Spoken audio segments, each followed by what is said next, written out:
poisonous black smoke pouring in from Jersey marshes. Reaches South Street.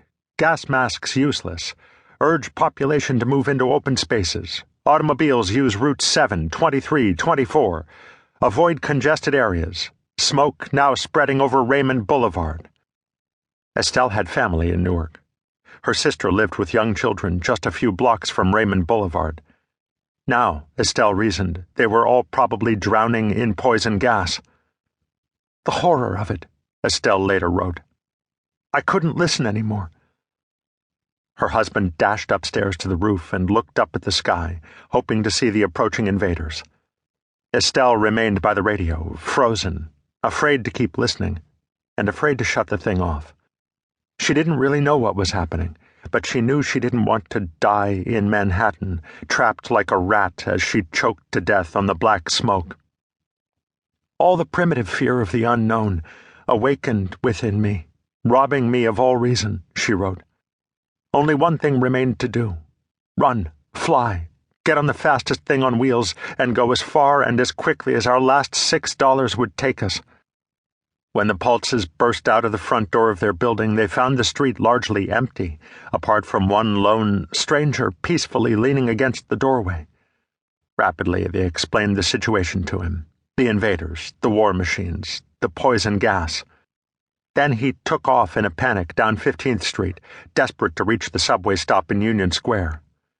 But the Pulses, sprinting just ahead of him, got there first.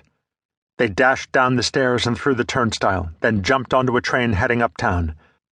They got off at 42nd Street, expecting to find Penn Station, but instead found themselves staring at the glittery brilliance of Times Square. They'd missed their stop. Then we remembered that the Pennsylvania station is on 34th, Estelle wrote. Back we went to 34th, running all the way, heeding nothing, stopping for nothing, flying for our lives, before this horrible unknown. 8 blocks, and less than 10 minutes later, John and Estelle made it to the massive neoclassical facade of Penn Station. They darted between the immense Doric columns and down into the cavernous waiting room, then spent most of their remaining $6 on 2 tickets to Hartford, Connecticut.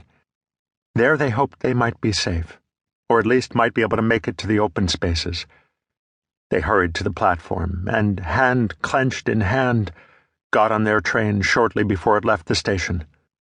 Nothing to do but sit tense, white-faced, and wait, Estelle wrote, while the train raced.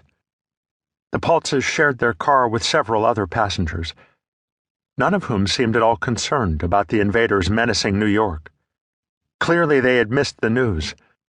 John and Estelle congratulated themselves on making it to the train, ahead of the panic-stricken mob that was sure to follow as soon as they heard. But when, somewhere in Connecticut, the train suddenly and inexplicably slowed to a halt, the Pulses nearly went mad with anxiety. Apparently none of the other passengers took notice of their terror. Why had the train stopped? Estelle wondered. What had happened ahead? On the radio she had heard that the invaders were tearing up railroad tracks and destroying power lines in order to crush resistance, paralyze communication, and disorganize human society. Had the invaders already reached Connecticut? Were they just ahead, bearing down on the train? Unable to contain himself, John leaned toward 2 college students sitting nearby and explained the situation. Word of the invasion rapidly ricocheted around the car, and a crowd soon gathered around the Pulses. One of the passengers went to find a conductor to ask why they had stopped, and came back with an explanation. A woman on the train had fallen sick, he said, and an ambulance was coming to pick her up. But by now the entire car was half convinced that the story of the invasion was true. Estelle was probably not alone in thinking that the conductor had made up the sick woman to keep the passengers calm. The passengers in the car were growing restless, talking, debating, and shouting over one another. The people began to wonder, Estelle wrote, half fearing that we were not mad, that what we were saying might be true. Finally, one of the passengers said something to John that Estelle could not hear over the rising commotion. John, perhaps panicked, perhaps relieved, turned to his wife and, shouting to make his voice heard over the ruckus, asked, "Who is Orson Welles?" Estelle